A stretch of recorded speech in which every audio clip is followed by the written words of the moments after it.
fast-paced world, it can be easy to put aside personal needs while chasing career goals. That can create an imbalance, which can cause us to feel burned out, overextended, and exhausted.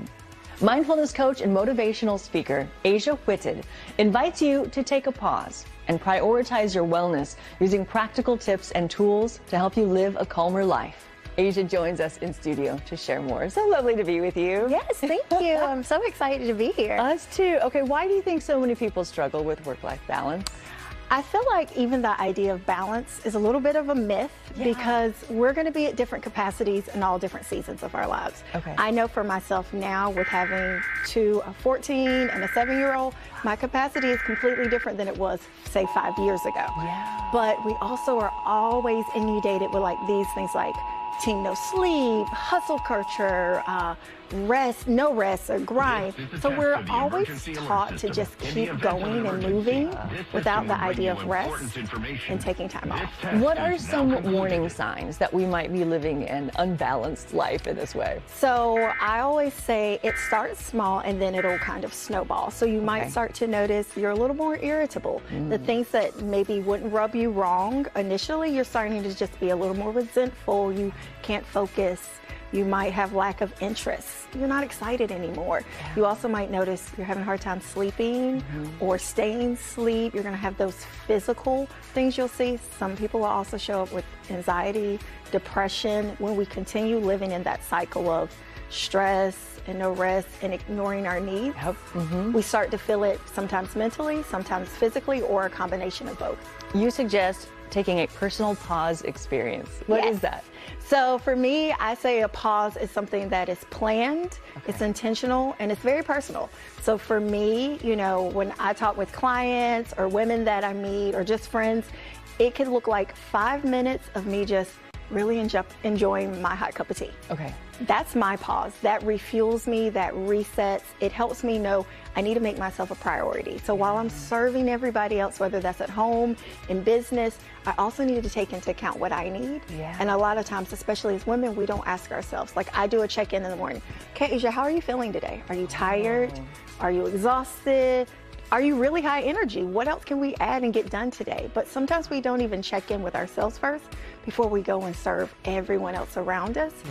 And then we get to the end of the day and we're just empty because we've poured out all day and we never stop to be like, what do I need? Or what boundaries do I need to put in place today? So that personal pause is just that little bit of time. It could be 5 minutes, 10 minutes, on a beautiful day, 30 minutes. But to just reset, to refocus and prioritize yourself. Other tips and tricks to help us because as you're mentioning these things, I'm like, yes.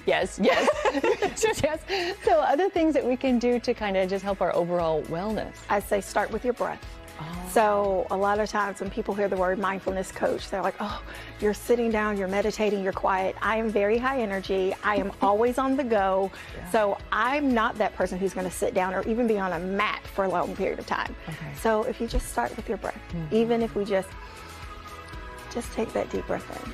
Sometimes we just need that. So even when you're getting to work, just and releasing and taking that breath, whether you use it to maybe book in the first part of your day, then before you get back from lunch, all right, we're gonna gear up and do the next thing and use it as a bookend to just check in with our bodies, but also practicing being present. A lot of times we're, multitasking. So maybe we're sitting in carpool, but we're also making a grocery list and we may be on a phone call or answering emails. If we practice being present in the moment, that'll also help. So pulling in our senses. What do I see? What do I hear? If I've recently ate anything, what do I taste? What can I feel around me? Those type of things helps us just slow down a beat and not stop, but just slow down a bit to just check in. And that's that reminder. I learned recently that especially in moments of crisis, when it's like, oh, overwhelming, I can't handle it anymore. What do I see? What do I feel? So thank you We can do that like a countdown. So like depending on where you are, those 5 senses, just count them down. 5 things you see, 4 things you hear, 3 things you can smell, 2 things you can taste, 1 thing you can feel. And that brings your body, that brings oxygen into your brain. It slows down your heart rate.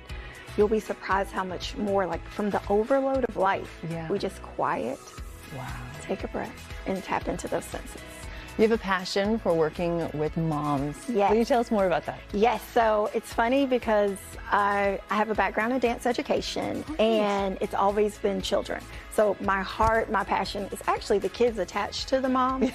And so when I first started this journey, I really was planning on doing mindfulness movement and classes for children. And I was like, yes, this will be great. I'll help them. They're coming in, they're stressed, because kids our anxiety, the depression, suicide rates for kids are skyrocketing. And so for me, I was like, I'm not okay with this. And it was great, the idea of bringing them in, seeing Miss Azia once a week. But then if they go home to a mom who's burned out, overwhelmed, her patience is low, what does that hour really do?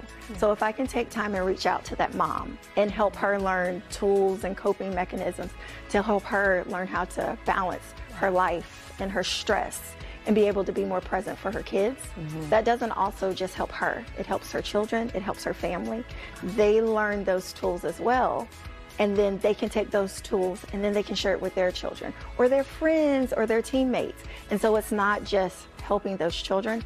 I'm now going down and I'm making that impact that potentially could change generations. Wow. So the moms are the key, but the kids are where, like, that's the pull for me. Azia, it has just been a delight learning from you today. Like, Thank so you. helpful. Amazing. To learn more about Azia Whitted, visit her website, aziaranea.com.